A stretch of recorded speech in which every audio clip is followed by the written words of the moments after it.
नमस्कार मंडळी, मी अर्पणा. माझ्या यूट्यूब चॅनलवरती तुम्हा सर्वांचं अगदी मनापासून स्वागत. तर आज आहे गौराईंचंच फराळ, जे की राहिलेले आहेत वस्तू 2-3. तर आम्ही करत आहोत अनारसे. अनारशाचं पीठ हे अगोदरच बनवून ठेवलं होतं, तांदूळ भिजत घालून आणि गूळ त्याच्यामध्ये टाकून 2-3 दिवस मुरत ठेवलं होतं. त्याच्यामुळे अनारसे हे खूप छान होत आहेत. आणि आईंकडे आहे तळण्याचं काम आणि माझ्याकडे आहे अनारसे करायचं काम. तर अनारसे पटापट करून मला जायचं होतं विराजला घ्यायला.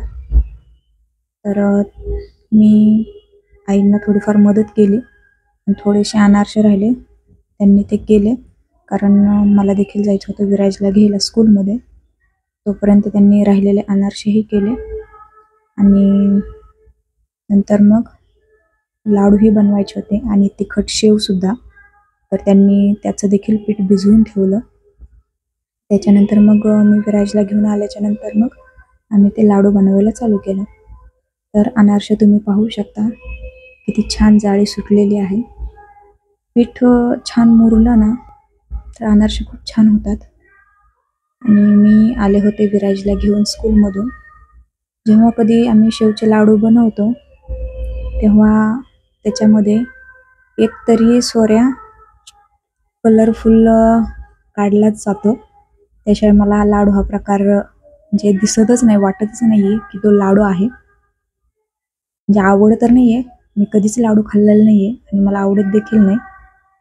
पण करायला आणि दिसायला छान दिसलं पाहिजे हा एक क्रेज असतो. तर नेहमीच दिवाळी असो किंवा कधीही आधीमध्ये करायचं म्हटलं तरी हे 2 कलर ॲड करतोच आम्ही, कारण ते दिसायला खूप छान दिसतं. आणि विराजचीही चालली होती लुडबुड. विराजला असं वाटत होतं की ह्याचेच लाडू बांधायचे, म्हणून तो ट्राय करतोय लाडू बांधायचा, पण त्याला काही लाडू जमेना, कारण पाक टाकल्याशिवाय तर लाडू बनणार नाही.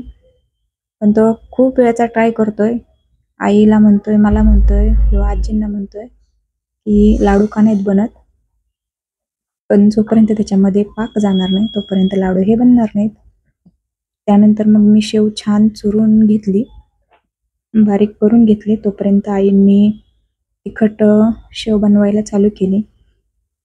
आमच्या घरात म्हणाल तर गौराईंसाठी, दिवाळीसाठी भरपूर प्रमाणात फराळ बनलं जातं, पण आवडीनं खाणारं कोणीच नाही आहे.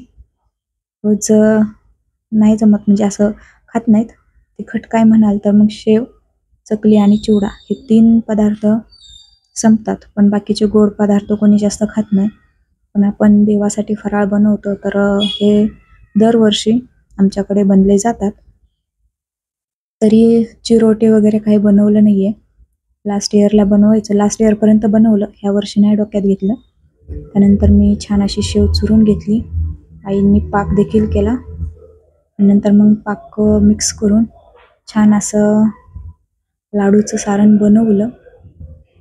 आम्ही कोणतंही प्रमाण ठेवत नाही, अंदाजेच बनवतो, कारण म्हणजे ते अंदाज आलेला आहे आईंना सुद्धा. त्याच्यामुळे काही कोणतं मोजमाप नसतं आमच्याकडे, अंदाजेच बनवायचं. आणि आमची चालली होती तर उद्या काय करायचं किंवा आज संध्याकाळी काय करायचं. तर आज संध्याकाळी माहीत नाही काय करेल, पण उद्या मात्र छताचं काम नक्कीच करेल. तर आमचे लाडू देखील बनवून झालेले आहेत. मेन म्हणजे सर्व फराळ आमचा आज बनवून झालेला आहे. चिवडा देखील झालेला आहे, पण मी तो व्हिडिओ काही अपलोड केलेला नाही आहे, मला टाईमच नाही भेटला. तोही नक्की अपलोड करेल, कारण आज देखील केकची एक ऑर्डर होती, मला तीही कंप्लीट करायची होती. त्याच्यामुळे आई बोलल्या की मी संध्याकाळचा स्वयंपाक करते, तू केक बनव. तर असं होतं आमचं आजचं सर्व रुटीन. तर केक देखील मी कसा बनवला आहे याचा देखील एक छोटीशी रील बनवून अपलोड करेल. तर चलो बाय. माझ्या चॅनलवर नवीन असाल तर चॅनलला नक्की सबस्क्राईब करा.